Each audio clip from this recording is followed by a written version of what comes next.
વિસ્તારોની મુલાકાતે વિધાનસભા અધ્યક્ષ શંકરભાઈ ચૌધરી। પાટણ જિલ્લાના સાંતલપુર તાલુકામાં છેલ્લા કેટલાક દિવસોથી પડેલા અવિરત વરસાદને કારણે અનેક ગામોમાં પૂરજન્ય પરિસ્થિતિ સર્જાઈ છે। તળાવો અને ચેકડેમો તૂટી જતા પાણી નિકાલની ગંભીર સમસ્યાઓ ઊભી થઈ છે। ખેતરોમાં પાણી ભરાઈ જતા પાકને ભારે નુકસાન થયું છે। ઘરોમાં પાણી ઘૂસતા ઘરવખરી બરબાદ થઈ ગઈ છે અને અનેક પરિવારો ભારે હાલાકીનો સામનો કરી રહ્યા છે। પશુઓ માટે ચારો અને પાણીની કટોકટી ઊભી થઈ છે। આ વિકટ પરિસ્થિતિને ધ્યાનમાં લઈ ગુજરાત વિધાનસભાના અધ્યક્ષ શંકરભાઈ ચૌધરી સાંતલપુર તાલુકા પૂરગ્રસ્ત વિસ્તારોની મુલાકાતે પહોંચ્યા હતા। શંકરભાઈ ચૌધરીએ સૌપ્રથમ કલ્યાણપુરા ગામની મુલાકાત લીધી હતી। અહીં તેમણે મંદિર ખાતે ખેડૂતો અને સ્થાનિક આગેવાનો સાથે બેઠક કરી અને વિસ્તારની હાલત અંગે વિગતવાર માહિતી મેળવી। ગ્રામજનો દ્વારા પાક નુકસાન, પશુઓનું નુકસાન, મકાન અને ઘરવખરી બરબાદ થવી, તળાવો, ચેકડેમ તૂટી જવાથી પાણી નિકાલની સમસ્યા જેવી અનેક રજૂઆત કરવામાં આવી।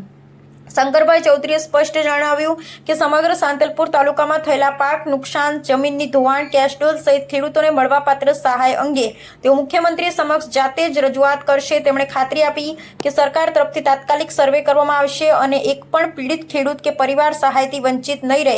તેમણે ખેડૂતોને સંદેશ આપ્યો કે સરકારી ટીમો સર્વે કરવા આવે ત્યારે સર્વે અવશ્ય કરાવી લો જેથી યોગ્ય સહાય મળી શકે। શંકરભાઈ ચૌધરીએ આગળ વધી નળિયા ગામની મુલાકાત પણ લીધી હતી। અહીં પૂરની અસરથી પ્રાણ ગુમાવનાર મૃતકોના પરિવારજનોને મળી ને તેમને દિલાસો આપ્યો। તેમણે જણાવ્યું કે સરકાર દ્વારા મૃતકોના પરિવારોને ₹4 લાખની સહાયનો ચેક આજે કે કાલે મળી જશે। આ સમગ્ર મુલાકાત દરમિયાન શંકરભાઈ ચૌધરીએ ખેડૂતોને વિશ્વાસ આપ્યો કે રાજ્ય સરકાર તેમની સાથે છે અને પૂરગ્રસ્ત વિસ્તારોની જરૂરી તે તમામ સહાય પૂરી પાડશે। તેમણે કહ્યું, સરકાર ખેડૂતોને એકલા નહીં છોડે।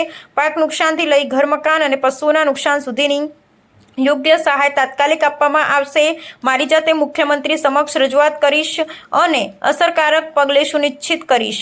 આ રીતે પાટણ જિલ્લાના સાંતલપુર તાલુકાના કલ્યાણપુરા અને નળિયા સહિતના ગામોમાં પૂરથી અસરથી પીડિત થયેલા ખેડૂતો અને પરિવારજનોની સમસ્યાઓને સાંભળી વિધાનસભા અધ્યક્ષે રાજ્ય સરકારની સામે પ્રબળ રીતે રજૂઆત કરવાની ખાતરી આપી છે। રિપોર્ટ નાથાલાલ ઠાકોર, વિશિષ્ટ કર્તવ્ય ન્યૂઝ, સાંતલપુર, પાટણ।